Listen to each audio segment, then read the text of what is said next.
Ladies and gentlemen, get those dollars ready. Coming up next to the stage on the OtherGround podcast, it's your host, Passive J and Ryan.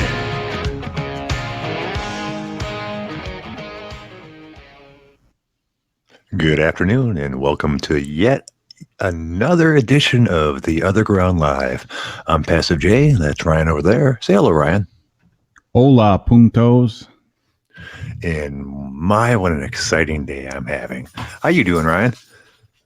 I'm wonderful. Oh, that's good. At least one of us is. About 3 White Claws deep, ready to fuck some shit up. Oh, God damn it. It's a good thing all the bars are closed. Otherwise, you would be causing mayhem and destruction. Yeah, I don't know about that. Too old to get arrested. Anyways, I'm glad to see we got the normal OG Army in the chat box. Thank you guys for joining us. You guys are the show, basically, so I appreciate you showing up. We don't have any real topics in mind. I'm sure something will come up. Myself, I'm not feeling that great today. I overdid it on an edible, which was stronger than advertised. And while I'm okay now, it made for not a rough day. It just I was just uncomfortably high, which is really unusual for me. I mean, it wasn't any big deal, but I ate probably what I consider 100 milligrams, and I've probably been better off at like 75 or so. So it's just a touch more than I would have liked. That's the same stuff that I gave my wife like 40, and she freaked out on. So you can eat weed, but not food. I don't. Where we're at. Oh no, well, I'm not a big fan of edibles anyways. I did it just for giggles because my wife was so strongly affected by it. I wanted to see, check it out. And it was stronger than most of the stuff that I've had, comparatively speaking. I had probably about 100 milligrams worth, and seemed stronger than the last time I had 100 milligrams worth by a long shot. But you don't really smoke, so that's not really a discussion we can have, I guess. The problem is it's not legal here, so you really don't know what you're getting if you kind of go into that market. Right. If it was, I would have an edible here and there just because my back's fucked up half the time. But other than that, yeah, no real need. Right. I don't know if it either doesn't affect me same way it does, because people talk about, oh, wow, it's almost hallucinogenic. I see things. It's a completely different buzz. Not to me. It seemed pretty much the same buzz, really. During the first 45 minutes, I could see it was a little trippy, but nothing big deal. I guess that's because I probably use more than the average person, so I might have something to do with it too. But I have read that a certain small percentage of people don't metabolize it the same way other people do, so they wouldn't get the different buzz that people claim to get from it. That's different than just smoking it. But I don't know. Either way, I'm not a huge fan of it. When someone gives it to me for free, I'll certainly try them, but I'm not going to go out of my way to buy them. They're kind of expensive too, compared to other forms of intaking your pot. For the most part, 100 milligrams is like $10. I'm surprised you just don't go the whole edible route, because you probably shouldn't be smoking anything knowing that your body doesn't work. No, I should really. At some point, I probably will have to give up the whole smoking part of it entirely. Supposedly, I've got COPD. I haven't talked to the doctor about that, but my last chest X-ray had things, and at the end of it, pointed out a whole bunch of things, and at the end of it, said that those things indicated signs of COPD. But I've never had no one after it came up to me after a test and said, "Hey, by the way." So I wouldn't even know if I hadn't went and looked at my own medical records for shits and giggles. So you have COPD, you have Marfan's, you have the bad AIDS, you have hypochondria. You probably have some form of herpes. No, I didn't say I have COPD. I said it said on on an X-ray that the signs were symptoms of that or whatever it was. No doctor has told me I have COPD. All I have is a medical record that says it. I don't know what that means. So I should probably talk to a doctor about it at some point. But I'm not standing up here and saying, "Hey, look at me, I've got COPD. Yet another thing wrong with me." I don't know. I could show the doubters my medical record that says it, But it's like it's just a notation on an X-ray. It was when I was getting checked for my cancer stuff. They do in addition to a CAT scan of the lower parts of your body, like the liver and kidneys and intestines and all that good stuff. They also do an X-ray of the upper part of your body to get stuff like the lungs and things like that to make sure that cancer wasn't popping up there. Because after the reason kidney cancer is so dangerous is not so much the cancer itself, because all you do is yank out the kidney, and people survive that all the time. The reason it's dangerous is because supposedly it has a really high chance of moving someplace else, and it can move all kinds of other places. When my dad had it, it moved from his kidney to his pancreas, and he was pretty much fucked because pancreas cancer pretty much always kills you. But it could also move to your lungs, or pretty much any other place that you can get cancer from. So they do a pretty thorough check of me whenever they check me over. And I was looking over my records for some reason or another. And when I got to the X-ray part, it said something about COPD, and that's all I know about it. So, yeah. So if history is any indication, you're already a couple genes short of being a normal human. So yeah, we'll see how that turns out. Yeah, exactly. So yeah, you're right. I probably should try to look into edibles, but they just don't do much for me compared to smoking.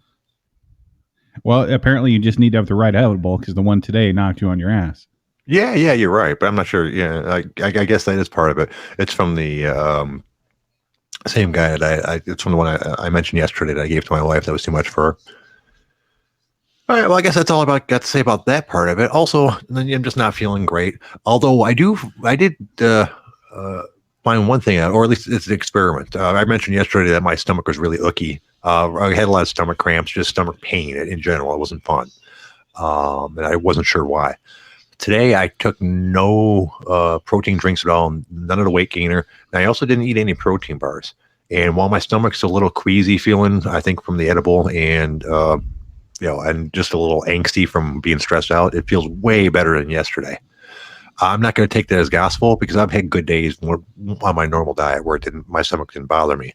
But I'm going to try this for a week and see what happens. If I go an entire week with no stomach pain at all, then it's pretty indicative that the protein supplements in general were the issue. Well, that's kind of what I told you yesterday. Yeah, but it's when you do research on it, they say a lot of those types of things are perfectly fine for people with lactose intolerance, but it has nothing to do with just the lactose intolerant thing. It's the fact that you're not meant to be having protein powder and protein bars as the majority of your meals. Like they are literally only there for when you're needing to pack in an extra like 400 or 500 calories after eating several times a day, normal, like decent portions of actual food. Right. See, yeah, and that is, I'm assuming that is right. It's not as drastic as some people are saying, but I was probably taking in 800 calories a day, but via protein drinks and protein bars, like a 600 calorie half a serving of weight gainer, and then probably a protein bar that's another 200 calories, out of 2,000 to 3,000 a day, 2,000 to 3,000 calorie a day diet, depending on how well I was eating. Yeah, and that's way too much. Like the reason you do like protein powder or weight gainer or protein bars is when you're trying to pack in 3,000 or 4,000 calories and you've eaten several large meals and you're just trying to pack it on at the end. Like there's no way it should be, 30 to 40% of your diet. Yeah, so I'm going to try to change that. I have a feeling I'm going to lose some weight over the course of the next couple of weeks until I can adjust my diet and try to find other things that I can, eat to increase my calorie intake. But like food? Yeah, like food. Just like just different foods that are easy for me to make and that I like making, eating. That's an important part. It's I figure it'd be easier for me to find stuff that I like than to try to force myself to eat stuff that I don't like. So there's got to be a happy medium in there someplace. And but I'm tired of the stomach pain. I've had enough of it. It's been going on for years and years and years, off and on. And I've tried different things, and I thought it was the lactose thing, and that definitely has something to do with it. But I don't think it's the entire problem. So we'll see. No, it's just the fact that you're getting old, and the older you get, the more you have to eat like decent food. Right. Now, number 24 asked in the chat box why I wanted to increase my calories. He says, just eat and live life, bro. Well, because I think I am dangerously almost underweight. At 6'7", I weigh like 190, and my fat index is somewhere probably around like 19%. So I'm not fat by any means, but I am carrying a little extra fat more extra fat than someone who's in shape should be. That's, I'd be happier around 15%. That's a different story. But at 190 pounds, I'm got what, 30, 40, 50 pounds underweight. That's not great. I mean, there's lots of reasons why I would rather be way more. Aesthetically, I think I'd look a lot better. Security, it is a real thing that the bigger you are, the less people are going to fuck with you. And this world's a crazy place. You never know when, I obviously don't look for trouble. I'm not that guy, but sometimes trouble finds you, and I'd rather be as physically intimidating as I could be. It's helpful in day-to-day life. I found that after working out that it's easier to do things when you're stronger.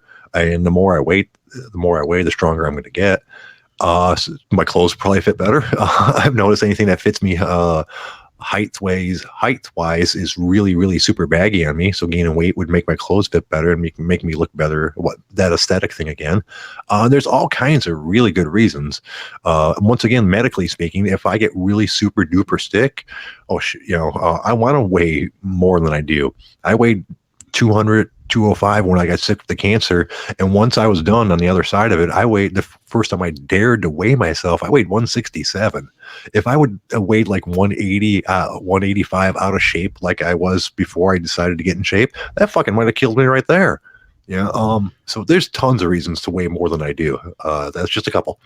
But thank you for asking. I appreciate you giving me the chance to spout for a couple minutes. Yeah, that just kept going. But I think regardless, right, like it has been proven, like it is a scientific fact that the amount of lean muscle mass is directly correlated to all form cause of death. So the longer you can maintain muscle mass and the longer you can maintain bone density, the longer you're going to live. Yeah. Oh, yeah, definitely. I mean, I've did a little bit of research on it. And for me, weightlifting just seems to be the best way to stay in shape.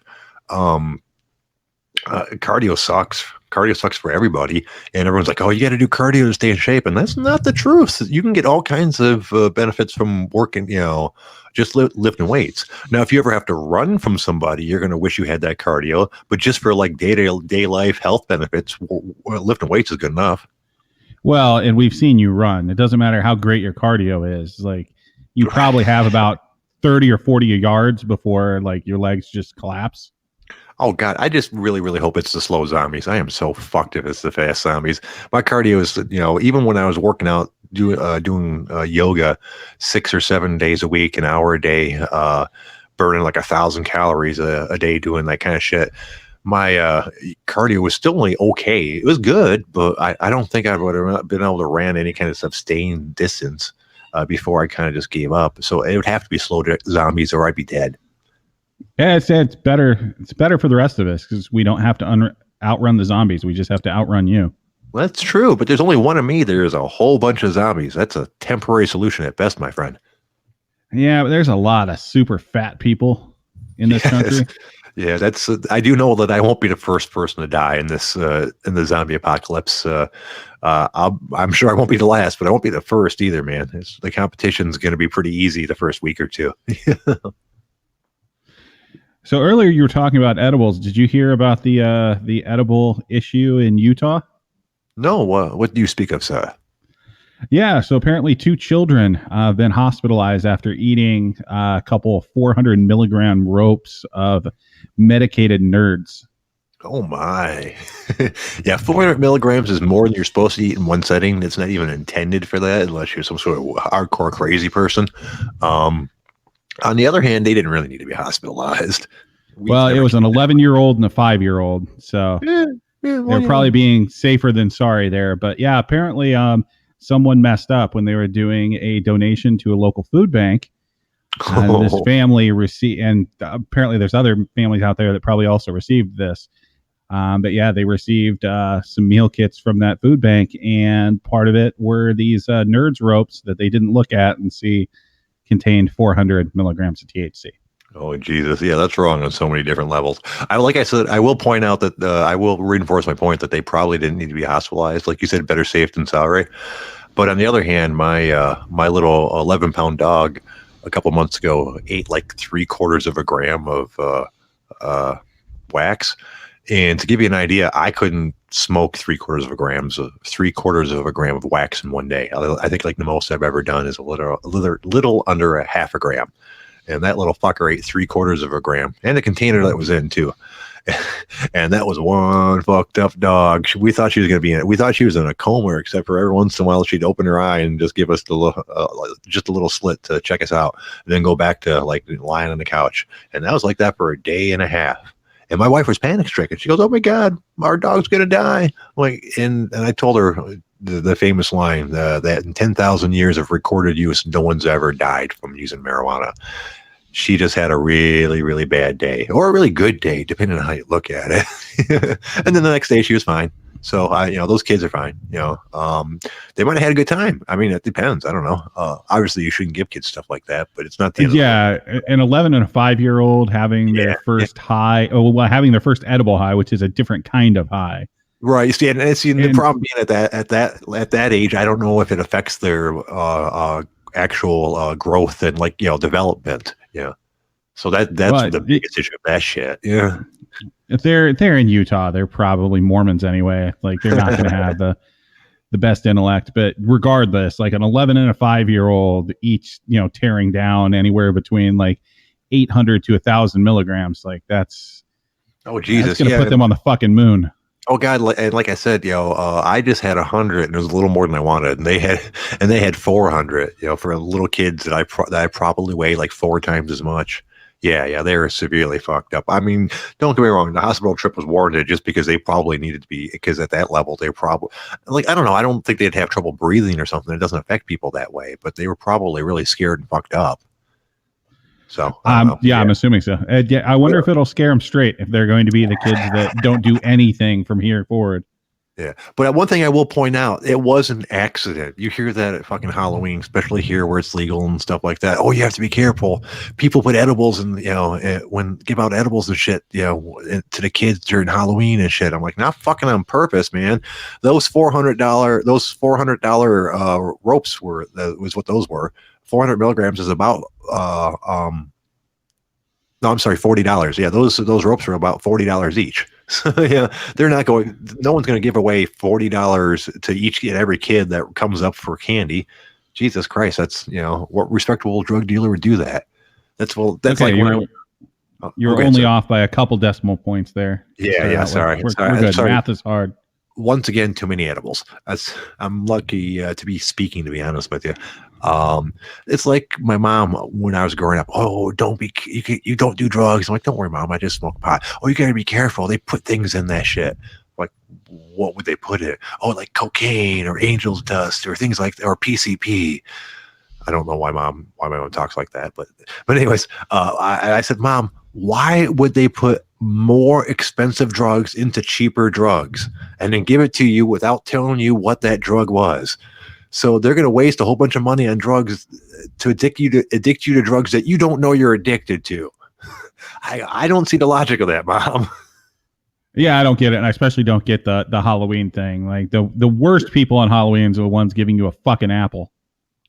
Oh yeah, exactly. It's like is there anybody on the planet that would take an apple at this point? Basically, they're just saying, here, you throw this away for me, okay?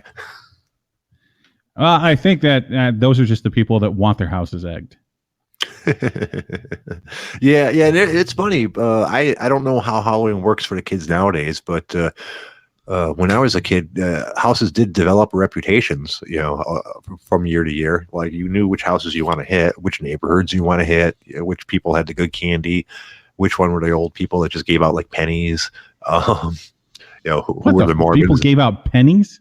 Yeah. Well, old people. A lot of times, what happened was some old people would buy like one little bag of candy, and then have like 50 or 60 kids come up to their house, and at the end, they're reduced to giving like pennies because they don't have anything else, so they feel bad about turning the kids away. You must have been. This is when a penny was worth slightly more than it is right now. Think of them like throwing in like dimes or quarters into their bags because they don't have any candy left. Probably like dimes. That's a good comparison. Yeah, see, I wasn't trick or treating in the '70s, and I also wasn't trick or treating in poor neighborhoods. So I'll take your word for it. Oh yeah, well they were poorer neighborhoods, yeah.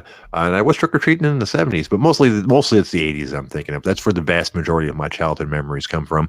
I was 7. I turned 7 in 1980, so I firmly believe the ages of 7 to 17 or 8 to 18 are the most formative of your childhood years. On the other hand, I think the age of 20 to 30 might be the most formative of your years overall. What do you think? Do you think you did the most changing between the age of 10 and 20 or between the age of 20 and 30? I would say as soon as like I overall into the person that you are now. I would say as soon as I lost my virginity at the age of 12, I became a man. And since then, I've been eating medium rare steaks and changing oil like a good, upstanding human. Oh, so you said so you're saying the age of 12 was the end of your development. You were fully formed as a man and done there. I was already starting to grow a beard. I was already getting some ass. Like I was ready to take on the world. At the age of 12, holy shit. At the age of 12, Transformers was still one of my favorite shows. D&D was my favorite thing in the world, I think. And I think I had I've never seen a woman's breast in person at that point. And yeah, but now you're playing Magic the Gathering online. Uh-huh. And have only seen like 4 or 5 sets of tits. Like it's not that big a difference. I think you were pretty well formed too. No. I actually went through my dating period in my early 40s before I met my wife. I call it my midlife crisis, where I was on dating sites for quite a bit and dated quite a few women. Actually, I was surprised at how easy it was. You know, dating sites are not for dating. Well, I went on 3 or 4 dates a week at the very least, sometimes more. My record, I think, was like 5 dates in a week. It was easy to get dates. I was amazed. I'm like, dude, you do see the pictures I posted, right? You know who you're going out with. Okay, cool. Yeah, because I had a knack for posting a good online profile, so that made people laugh. So they were always I got contacted a lot, which is unusual, I guess, because 1, I'm ugly, and 2, is normally the other way around. So basically, you paid for a lot of dinners and probably didn't get a whole lot out of it. No. I learned my lesson very quickly. It was 1 or 2 dinners and lunches. Then mostly I'd ask them if they want to go get coffee. I'd still do lunches because lunches are cheap. I don't mind spending $10 or $15 on a stranger. That's not the end of the world. But I wouldn't take anybody out to like a big fancy dinner or something like that on a first date. Most of them didn't want anything like that on the first date, anyways. Most of them, most of them preferred to pay for themselves. For one thing, I offered to pay for many coffees and lunches, and they're like, "No, I got it." I'm like, "Okay, fair enough." And then a lot of them were second dates at their houses and things like that, or my house. So I'm not an expensive dater, I guess, and most of them weren't looking for anything like that. Well, yeah, dating sites are for like, hey, I'm going to come over. You're going to make me a fucking steak. We're going to bang it out, and then we'll decide if we can, tolerate each other. My attitude was not quite so Neanderthal, but I guess you're right when it comes down to it. That's what you're looking for on a dating site, someone to have sex with and then hopefully have a relationship with. Get it out of the way. It's important. You got to see, like, is the physical chemistry there? Because worst comes to worst, you can end up marrying somebody that you just tune out as long as the fucking's okay. Well, I got lucky that my wife's and me are fairly compatible on most levels. But no, I can see what you're saying. If the sex isn't good at the very start, it rarely gets better over the years. You rarely 10 years down the line, you're like, "Ooh, this is fucking awesome. It's better now than it was 10 years ago." It's normally, I'm bored with this shit, but I guess we're gonna do this again. So you want it to be pretty good to start, because God, I can't remember. Probably Daniel Tosh, because it sounds like his type of joke. He talked about telling ladies, just remember this: every time we have sex with you, every time we want to have sex with you. I can't remember the exact joke, but something about every time you're having sex, it's less wanting it than the time before, and every time they'll want it less and less every single time. That's just the way it worked. But how about you? Just biology. Well, yeah, I guess so. So you agree you normally got tired of a lot of your relationships sexually, even if you weren't tired of them as a person? Actually, I think I got more fed up with the fact that, like, if you're dating or having sex or whatever you're going to call it, generally with, women that are, I'd say 8.5 and up, generally they're mildly retarded. So you can only deal with that so long before just wanting to, slam your head through a window. I don't know. Grad, what do you think about it? Hey guys, a happy Sunday. First off, how's everybody doing? We're excellent, sir. Thank you for calling in. How you doing today? Fucking right, man. Nice weather today, and good. Just wanted to call and see what you guys are up to, shoot the shit a little bit, get this Miss Bix to potentially call in. I'm not sure who she is. I guess she an OG-er or what? I have no clue. Probably someone who just had the unfortunate luck to wander into our show. This is the OtherGround Live. This is the horrible people of the internet. Oh God, I really can't speak today. But anyways, this is the OtherGround Live. You're in the chat box, Mrs. BX, and those are really horrible people. You don't want to associate with them in any way, shape, or form. I don't know about that. Like, we're not terrible people. We're just honest. Yeah, the OtherGround is the off-topic forum of a mixed martial arts forum called the Underground Live. Excuse me, just the Underground. And this is the podcast that came from the off-topic forum called the OtherGround. There, now you're up to speed, and welcome to our show. Anyways, Grad, how's your day going? Did you do anything interesting, or you just been having a lazy Sunday? Mr. Grad, did we lose you? I'm assuming so, because you lost me too. Oh, well, I hear he's calling back again. Yeah. He has to call. You have the co-host privileges, so you don't have to get permission. You just pop back on. Hey, generally, I for some reason they kicked me out. Just whatever, man. Relaxing. Made the family a little bit barbecue. I don't know if I mentioned before. My daughter, who's a nurse, RN, she got diagnosed with coronavirus about close to a week and a half ago. She's doing fine to all mild conditions. So the whole family's been basically self-isolated. I'm self-isolated until I think today. But yeah, besides that, just shooting the shit, enjoying the weather a little bit. Hey, what was that there? Was that the claw or what? You're goddamn right. It's a claw. So that's White Claw number 4, huh? Yeah. No, the thing is, my daughter's all good. Like I said, mild symptoms and what have you. But she was on the front line. She's got to go back, I think, within 3 days because they're pretty desperate in regards to, lack of healthcare workers. Being that they're saying over the next 2 weeks it's going to be pretty bad, right? Yeah, I guess it's gotta be rough to get sick from it and then have to go right back to the front lines and get right back into it again.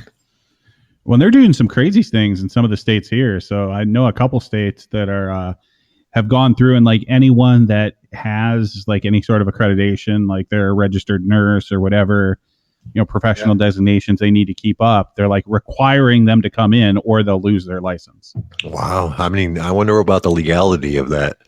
Are you wow? First time I've heard that. Really, is that obviously that's state by state? It's not federal, right? But wow, I didn't hear that myself. I did see something on the OG about that. Like in Texas, someone posted about someone they know or their wife or something like that being told they have to come in or they lose their nursing license. Yeah, I've heard it a couple places. I don't know the states offhand, but yeah, it's basically the letter saying, hey, if you want to keep your your license, like you have to report. Yeah, that's nutty. Like I said, I'm not sure about the legality of it. I guess, I don't know. I mean, on one hand, you don't think the government would put out something like that if they couldn't get away with it. But on the other hand, the government does shit all the time that they probably shouldn't get away with.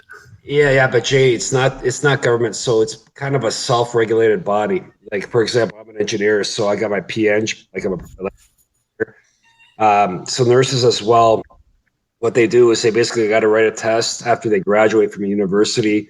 And once they write the test, they become registered nurses, right?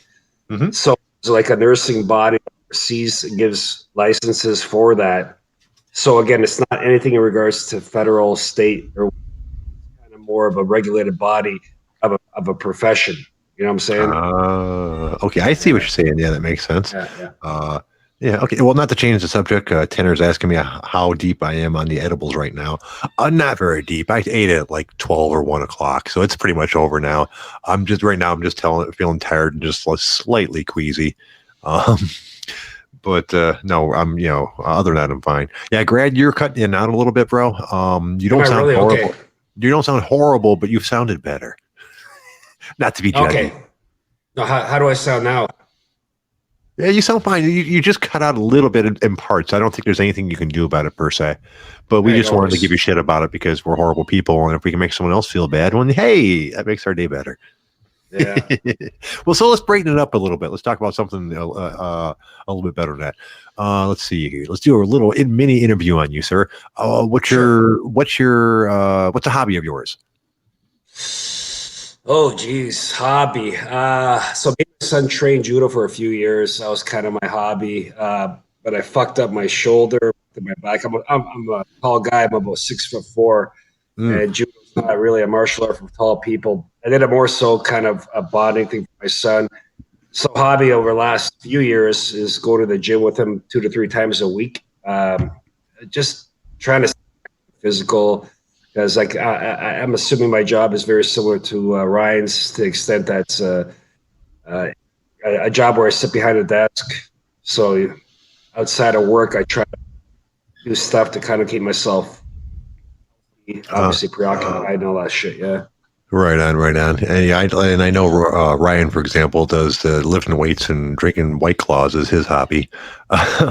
For myself, I like to exercise and keep in shape as well. Damn, I want to keep you on because I always like talking to you, but your connection's kind of shitty, so I'm having mixed feelings really? about this. Yeah, you keep on cutting out just everywhere, and you're every once in a while, and you're a little echoey. So I'm not sure what the issue is. Are you doing the show from like a fallout shelter? Is the cell phone someplace it probably shouldn't be, like other than your hand? No, brother. Listen, so I'm doing actually. I downloaded the Podbean on my laptop, right? So maybe I'm not sure that's the issue. But you guys should I call back in or should I just? No. It's a great weekend. That's up is to it you. that bad? Is it It's that not. bad or what? No, it's Yeah, not like horrible. basically you're good for about 3 or 4 seconds, and then you'll cut out, and then you'll come back for 3 or 4 seconds, and then you'll cut out. It seems like the microphone just doesn't want to do its job right now. Yeah. Okay. Yeah, I have no clue why, and we blame you for it entirely. And you're ruining our show. And fuck you very much, Jay. Okay, listen. What I'll do is I'll see if I can maybe redo something, and I'll call back if that's all right. Yeah, that's fine. Yeah, we're gonna move on to different topics. Call back if you want to, and if we're on something, you have something you want to add to, definitely call back. You're always welcome to call, dude. You're one of the good people. Yeah, I just want to shoot the shit a little bit. Okay, I'll try calling back later on. All right, boys. Cool. All right, man. Talk to you in a little bit. Thanks, Brad. Yep. Oh, great. Now I've got nothing to talk about at all. So that was probably a mistake. You killed it, just right into the wall. Yeah, I killed the show. Show's over. Good night, folks. You guys. We'll see you tomorrow. No, we still have another half an hour, folks. So we're going to try to think of things to talk about. You guys are always more than welcome to call in. If you do, we ask that you try to have headphones on. It cuts down on echoes and such. If you can't, you can't. That's fine. We'll take your call and see how it goes. Like Grad One, our buddy there. We always appreciate his phone call. He's an awesome person. You call and be an awesome person. But anyways, let's move on. If you guys have something you want us to talk about, you can always mention it in the chat box, and we'll address your questions and topics and all that good stuff. Otherwise, I'm reduced to telling stories about my dog, and nobody wants that. No, we're good. No, I think we're fine there. So I know that, Jay, I know that you're a big juggalo with the painted face and the big root beer and everything, and you really liked their version of professional wrestling. Do you keep up with like actual professional wrestling at all? Just a little tiny bit. I don't follow professional wrestling, but I have a lot of friends that are into professional wrestling. Some of them pretty hardcore. So just from their Facebook feeds and Twitter feeds and things like that, I pick up a fair amount about current events. I assume you want to talk about the WrestleMania Ghost Town? Yeah, so WrestleMania was last night and tonight, and actually I just more wanted to talk about this Boneyard match, apparently. Oh, didn't they have like two really super duper old wrestlers wrestle? I know they had like the Undertaker, who's got to be like 70 or some shit like that. I didn't catch who he was wrestling though. Yeah, so he was who was he wrestling? He was wrestling AJ Styles. This guy's I think like 43 or something like that. Mm-hmm. And yeah, I think Undertaker's like I think mid to late 50s. But either way, so like this wasn't like a normal like wrestling match, I guess. They did like a whole like it was almost stylized like a horror movie, I guess. Really? Like it was probably one of the stranger things I've seen, but it was oddly entertaining. So if you get the chance, you should watch that one match because it's unlike anything I've really seen. So I'm not a big professional wrestler guy. It's usually like once or twice a year when like the big things happen. But yeah, that was something else. Huh. Wow. Yeah, I probably won't get the chance. But What the fuck else are you doing? But I am a big fan of the Undertaker. He started wrestling after the time that I stopped watching professional wrestling. I watched professional wrestling from when I was a kid up until probably my early high school years, probably freshman or sophomore year. That's when I kind of lost interest. So my professional wrestling people were like Hulk Hogan, the Macho Man, Ultimate Warrior. But I knew who the Undertaker was.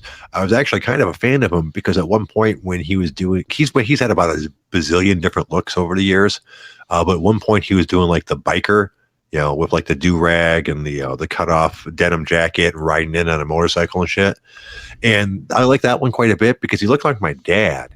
Him and my dad are almost exactly the same height. Almost at my dad's peak, they were almost exactly the same weight.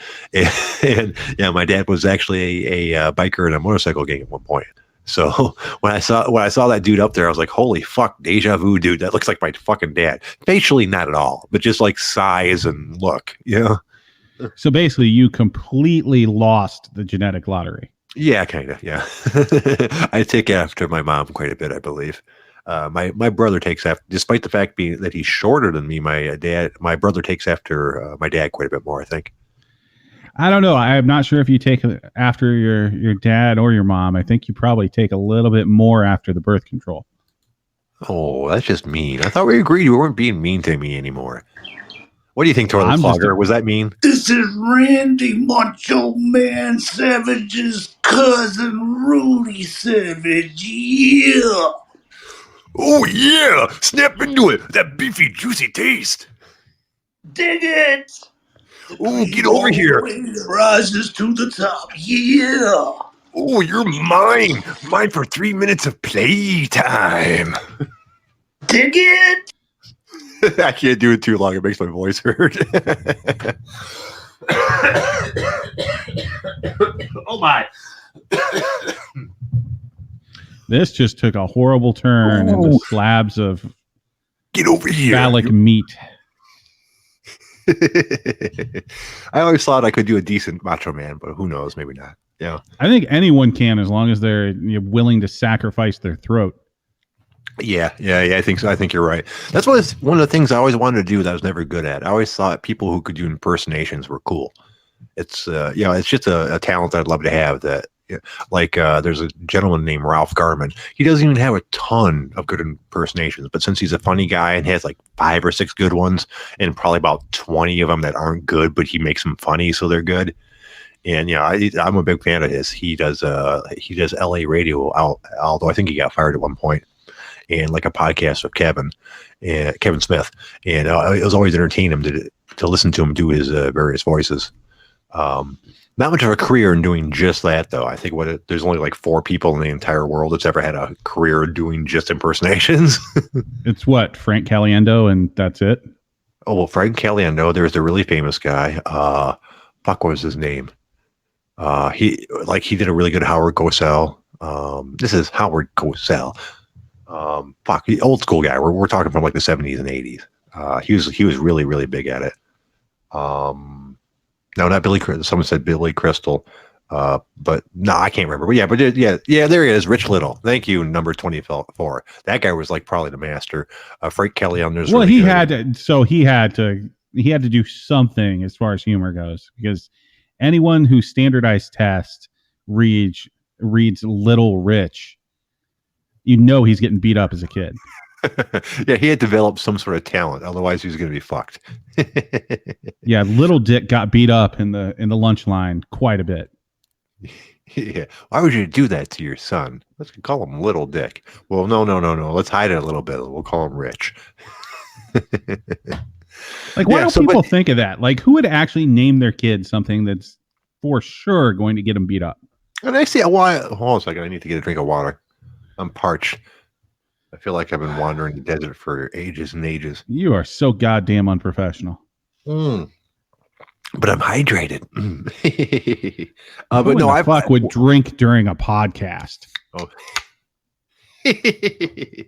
But no, from working as a telemarketer for many years, I saw all kinds of odd names, and sometimes you do wonder what led to the choices that brought about those names. You know, some of them were just weird, some were unusual. I think my most favorite one was a gentleman whose name was Astro Flash Jones. Like, they named their kids Astro Flash. I'm like, dude, that's fucking awesome. You assume he's probably gotta be like a space pilot. I hope he works for NASA. No, he's a superhero. He's a superhero. Yeah, Astro Flash. Woohoo! Yeah. Let's see. I've seen Green Moss or different variations of it a couple times. I saw someone whose name was Ninja Battle. It was spelled a little weird, but but on the caller ID, but it said Ninja Battle. I'm like, that's fucking awesome. What's your name? Ninja. What's your last name? Battle. Wow. But yeah, that one was just a nerd that spent the $50 at the local. You okay there? You dying? I'm sorry. I should have muted that. I apologize, guys. I'm unprofessional today. No, but I do know what you're talking about with the change in the caller ID. And this one was spelt wrong, so that's why I think it was correct. But I've seen someone change their caller for the caller ID. I know it to be true because one day while I was answering the phone, I got a call from a young man looking to be a caddy. This man's name was Real Nigga. He had changed his caller ID to spell REAL space NIGGA. I'm like, oh yeah, let me transfer right over, dude. Little tip. Well, so much for my fucking White Claw sponsorship. You over here dropping N-bombs of goddamn podcast like a fucking heathen. Christ. Here's a little tip for you. If you're looking for work, you might want to call from a different line than the one that's listed as that one. Yeah, I think the most interesting one I've seen. Say that, huh? No, you absolutely cannot. I think the probably the oddest one I've seen is we were looking through some of the policies we had on file.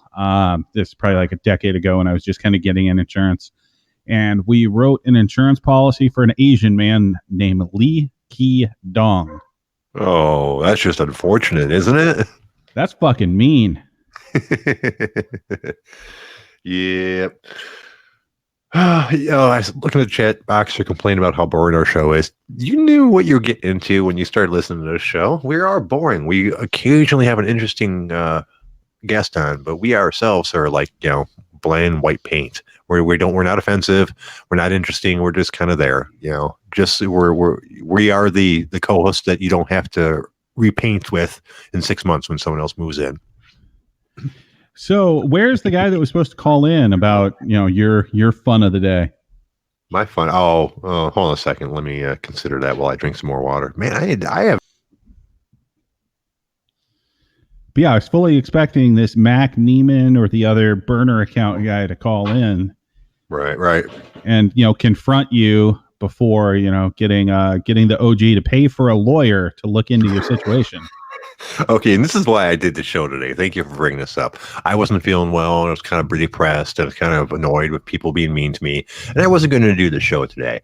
But then someone pointed out to a thread on the OG concerning what I posted, where I talked about unemployment and all that good stuff. And as we mentioned before, I don't work in the winter because I work at a country club and yada, yada, yada.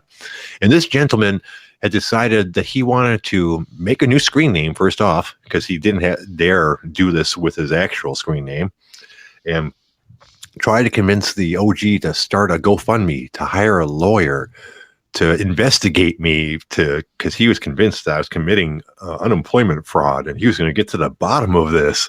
And holy fuck, I thought I was seeing everything on the OG, but All I can say is bring it the fuck on, dude. Really? I mean, I am completely on the up and up. I do everything legally. I am 100% sure that I'm doing nothing wrong as far as the government or my work is concerned. You go right ahead and spend a whole bunch of money on a lawyer, dude. I will fucking enjoy this shit. I mean, I can't believe how fucking dumb some people are. I mean, it just amazes me. But he's a troll. They have no intention of doing any of that shit, really. But I really wish they would. It'd be really funny to see somebody spend a couple of grand to have a lawyer tell them they're an idiot. Well, no, he didn't want to spend any of his money. He wanted the OG to fund this on a GoFundMe. Well, the only people that would actually participate in the GoFundMe are the assholes that don't like me anyway. So more power to them, dude. Go ahead and start that GoFundMe. I might start it for him. That would be really fucking funny. I'll start it, but I'm stealing the money from my White Claw fund. Just put a little disclaimer that this might be used for White Claw instead, and then you're all good. Exactly. I'll put it in there. This is either going to go to a lawyer to look into a retarded internet thread, or it will go to purchase alcohol. I don't know why it is. You know, there's just certain people that are unhappy with me in general, and the fact that I don't work part of the year and get paid unemployment for it is really a point of contention for them. As if there aren't millions and millions of people that are not in similar situations to me every day. There's lots of people that only work part of the year because their work's not available for the other part of the year. Unemployment's not just for people that randomly get fired and have to find another job. Part of the reason it's set up is for people that have seasonal work. That's why it's set up that way. And just focus on me because that's how I work seems totally unfair. As I've mentioned before, I put the same amount of hours in as anybody else. The average person works 2,040 hours, I think it is, and that's about what I work a year. I just do it by working a lot more hours in the summer than most people. I mean, you know, I don't know what they want from me. But even if I didn't, but still, who would care? It's none of their business. Jesus Christ, right? To be honest, though, I had never heard of this before your threads. Like the closest thing I could compare it to, like, was always kind of the whole like teacher comparison, but they don't get unemployment. Right. Oh, look, we got a new person. Well, hello there, Hendosa. Welcome to the OtherGround Live. This is a podcast about a forum. Not even a podcast about the actual forum, a podcast about the off-topic part of a forum. But anyways, that's neither here nor there. She wants to talk about COVID. What about you, Ryan? You want to talk about COVID? We got to talk about something, right? I mean, we can. So news that came out yesterday, Dr. Drew apologized for downplaying COVID-19. Oh, did he at one point? I try not to pay attention to what that guy says. No, he literally, he like completely downplayed it. And there was a rather large thread on the OG saying, you know, hey, we're with Dr. Drew. He's a fucking doctor. And he's saying it's not that bad. What is he doctor of? Was he like a foot doctor or something, like podiatrist? I don't know. He could very well be a real doctor, but like the only reason that people know about him is he hosted a fucking radio show where fucking burnouts called in because their dick doesn't work. Like, I'm not going to trust this guy about, you know, a highly infectious disease. Yeah, other than maybe herpes. Yeah, exactly. Who was he on the show with? God, what was that guy's name? Dr. Drew, stand-up comedian. Didn't he actually start with Adam Carolla? That's who I'm thinking of. Yeah. I'm like, I'm not going to take the guy who got his career boost from Adam Carolla seriously about anything in the COVID thing. And that's just dumb on his part anyways. Even if you think that it's not a big deal, just don't say anything. I realize you're a celebrity doctor and people are probably asking your opinion, but unless you're 100% certain about that shit, maybe keep that to yourself, man. Especially on something that serious. Fucking, you know, now he looks like an idiot, although it wouldn't be the first time. Well, he is a media whore, so like he's basically like he's like a Dr. Phil, only at least he has, you know, a little bit better a background. Oh yeah, I see what you're saying. Yeah, I guess he probably does have some credentials. Oh, let's see. Looking in the chat box, let's roll it up a little bit. People are asking questions. Oh, let's see. Mike 56 wants us to talk about if we think Trump downplayed it or not. What do you think? Absolutely, he did. Yeah. Like, I mean, it's out there, right? Like, you can literally go back and look at the statements. Like, he downplayed it until he couldn't downplay it anymore. And then he put on the serious and somber tone while still going way off base in like all of these briefings. Like, I'm sorry, this is not the guy you want in charge when there is a pandemic. Right. Like the thing that Trump is great at. Okay, now He's okay, go ahead. No, I was just gonna say go on this a little bit, but remember, we're not a political show. That's not what our main focus is. We got, we got to ask a specific question. Yes, I do want you to pontificate on this, but I don't want to take the show in that direction in general. So go ahead. Well, I'm gonna talk as I talk. No, that's fine. So, like, here's the thing. The thing that Trump is great at is creating a narrative and getting people to follow a narrative. The trouble is when there's something out there that is a physical disease that's killing people, you can't win that by just being the loudest voice in the room. That just doesn't work. And that's what he's great at. So the problem is we have a guy in charge that doesn't know how to tackle this particular issue in an effective way. Okay, that's fair. That's fair enough. Oh, look, Grat1's calling back. Let's see if his connection's improved any. All right, boss, you're back. How you doing? Good. Can you guys hear me better or what? So far, you haven't cut out yet.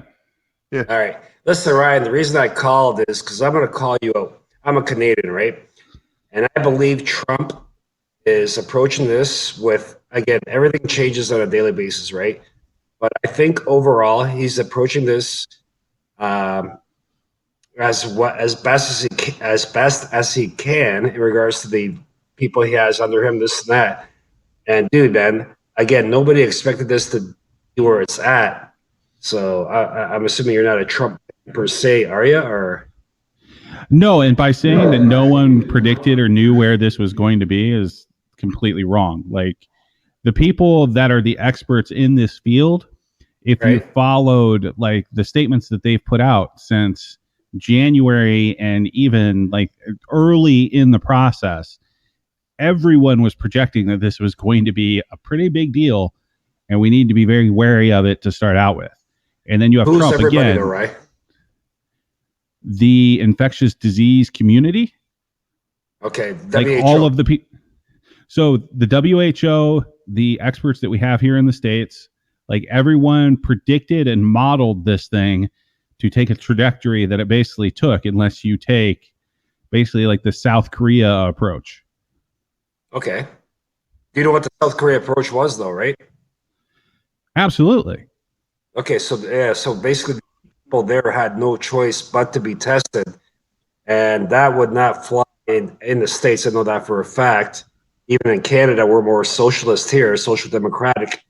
But again, at the same time, I think Trump is doing an excellent job compared to our leader, Trudeau, to be honest with you, and with other leaders as well. Again, dude, man, nobody fucking expected it to blow up the way it did. Granted, yes, he tried to downplay it, but at the same time, I think he tried to downplay it for the simple fact that he was trying to not cause chaos or pandemonia in just within the general population. Morons over the last 3-4 weeks ago were out buying toilet paper and all that bullshit, right? So again, I don't know. I think he's handling the situation where it's at very well, and probably one of the best in regards to all leaders in the world. Again, it's a fluid situation, changes every day, this and that.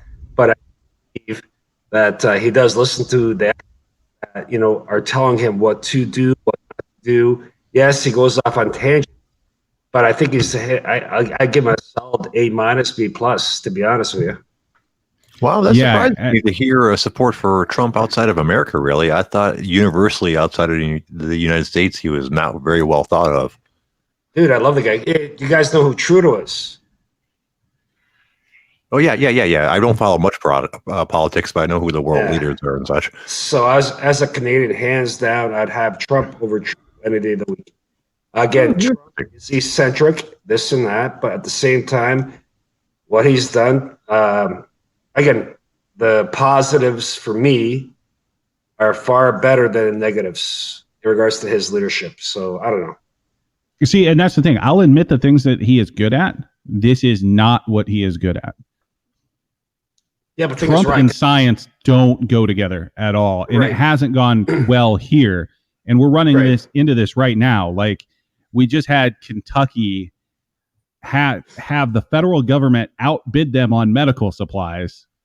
Okay. Like this entire situation of him pushing things to states and then also backtracking on a federal stockpile of medical equipment, like it's disjointed.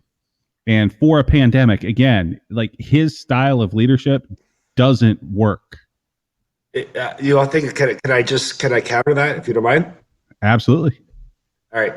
So again, states have like an emergency fund in regards to certain requirements of medical equipment, this and that. They have their own stockpile, let's say, right? Whereas worst case scenario, you got to rely on the federal government to supplement what the respective state has, right? So at the same time, he's dealing with 50 states. You got to understand. So America's population is 340 million, right?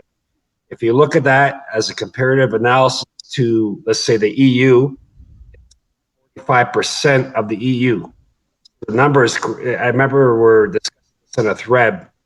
Yes, you guys are a lot more numbers, but take into account the country, but on a percentage basis versus overall cases. So again, so I guess what I'm getting at is, yes, it's a fluid situation, but statewide, states have their own go-to funds, go-to that are budgeted for things like this, right? And then once that is depleted or short of being depleted, they got to rely on the federal government. I think this is politically based, to be honest with you. Hey, I got no skin in the game at all in regards to hating this and that, but I think Trump is handling it a lot better than a lot of other countries, specifically Canada. So Okay, cool. Ryan, you got a rebuttal for that before we let Greg go? His mic's fucking up again. is it really? Yeah, absolutely. We can hear you good. It's just there's a little. You know what? Never mind. They said they can hear you good enough. I certainly don't want to interrupt our conversation. Forget what I said. You guys carry on. All right. Yeah, and again, I'm not necessarily going to go like in circles here. Like we will fundamentally disagree, but I can definitely say just reading headlines and the way that you want to see things from outside of the U.S. will give you kind of a skewed view. Same type of thing that like if I was trying to speak on Trudeau, like I'm not going to have the close connection to what's actually happening. Like I have very good friends like in the front line in New York, and this response has been terrible. You also look at just some of the things that have just been completely dishonest. Like we're still not testing in airports. I've had people that have flown into the country still they're not even having their temperature taking in some of the large airports. Then you have the whole thing that rolled out, what was it, a couple days ago, where dumbass Kushner is out there talking about how the federal stockpile is not for the states to use when it was on the actual government like website saying that's exactly what it was for. And newsflash, about a day later, all of that verbiage somehow changed. Like it's dishonest and it's not run well. And if you're just looking at certain headlines, it's going to give you kind of a false sense of what's really happening between the federal government and states right now. But it's not a good thing. I understand that. Again, I apologize, PJ, if I can counter to that. So what's the Blasio, for example, what did he say in February?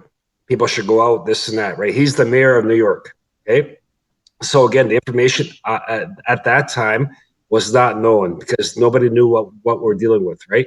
Number two, Cuomo, whatever the fuck his name is, as well. He's using media to kind of blame the federal government, whereas it's been documented that what he needed versus what is actually going on, he's overinflating for political reasons. Listen, Ryan, you're a great guy to snap.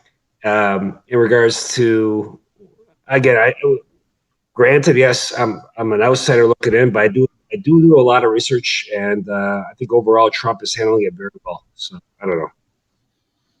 Which is fine. We can disagree on that one. Excellent. Yeah. All right. Well, why don't we shift the focus just a little bit? People are still apparently want to hear about Corona. I saw someone ask if we're still going out. Ryan, are you still leaving your house to do anything, or are you having stuff delivered to you? How's that working for you? Other than like taking the dogs for a walk, things like that, I'm pretty much inside. I've just had everything delivered as far as like groceries wise.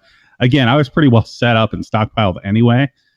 So I really haven't had to re-up on much. So it depends on how much longer this thing goes. But again, I'm in a pretty nice suburban area where it's not really crazy. Like this town is, God, I'd have to take a look. I think we're right around like 10,000 people. Right out. So it's not like I'm in Detroit or something. How about you, Grad? You going out any? Are you still having everything delivered? Aside from the Canadian, I think it was over here. We have the beer store and the liquor store. Aside from that, I'm fucking around. Yeah, just as needed. We got to buy groceries for the family. Just as needed. Again, I think next 2 weeks are going to be pretty bad number wise. I think things are going to plateau within weeks, and hopefully things die down both for us in Canada and for you guys in the States. Right. Yeah, I haven't left the house in quite a while, except for like going for bike rides, taking the car for a cruise just for pleasure.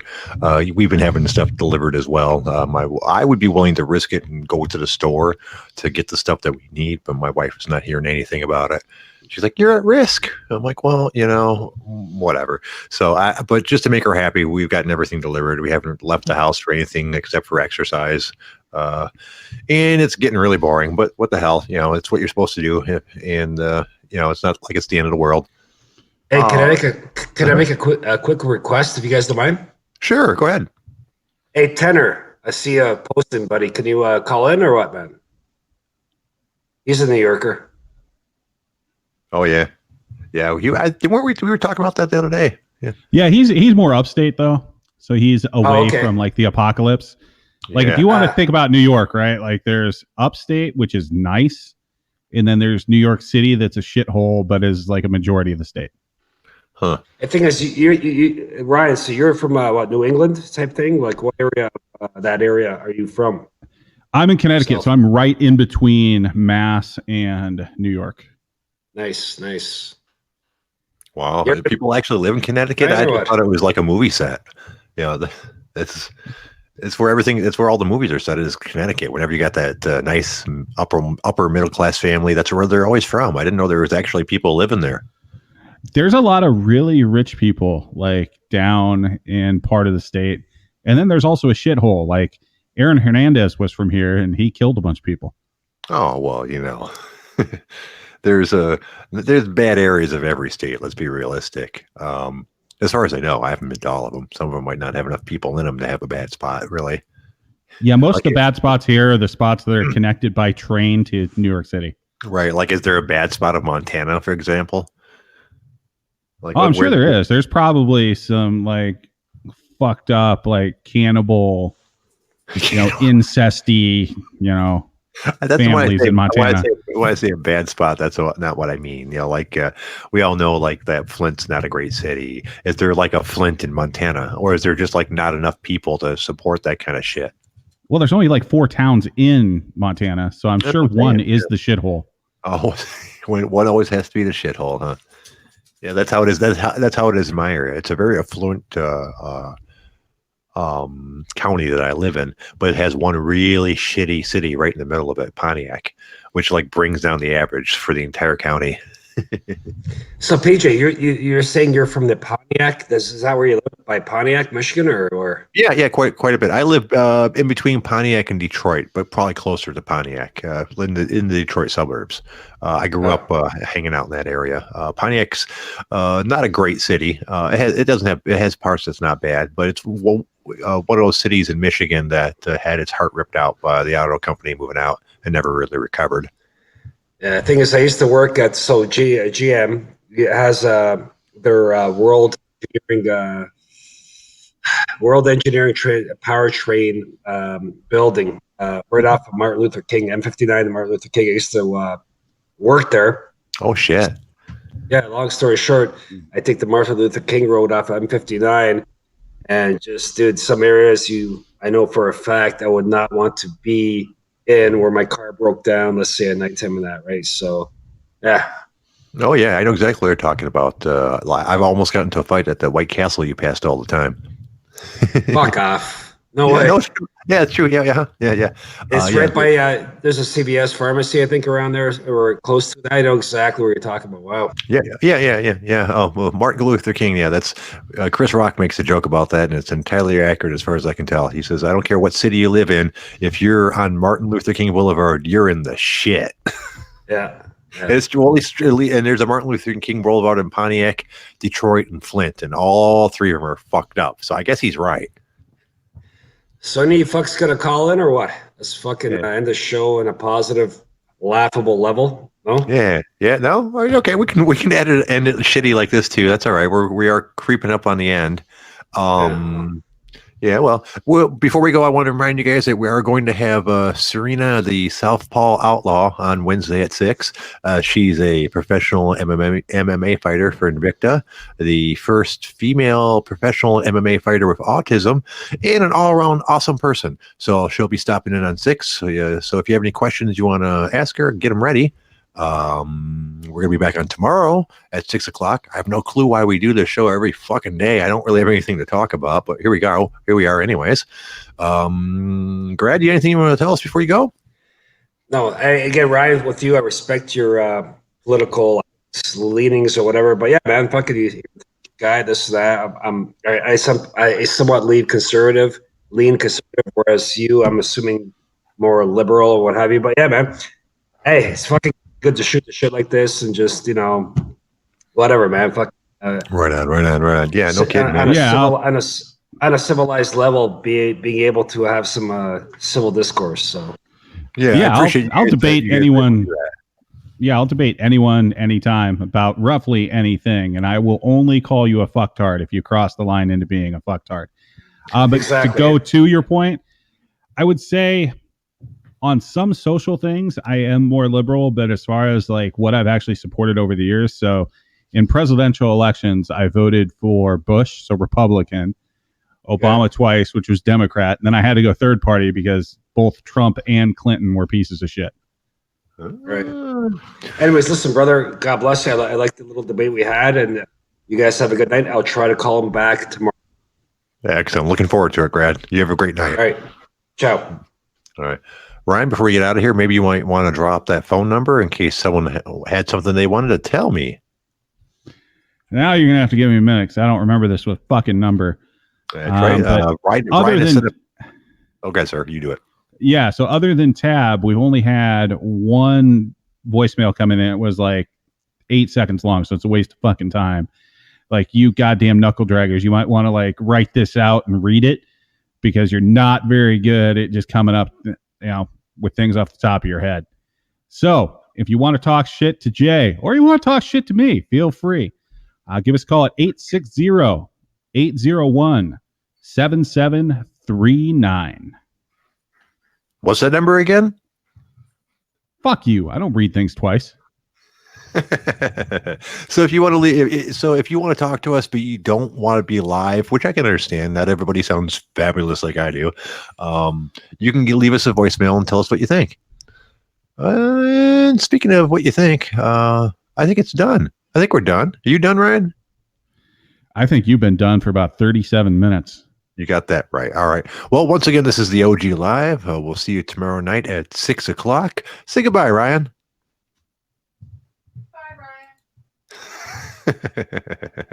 You guys have a good night.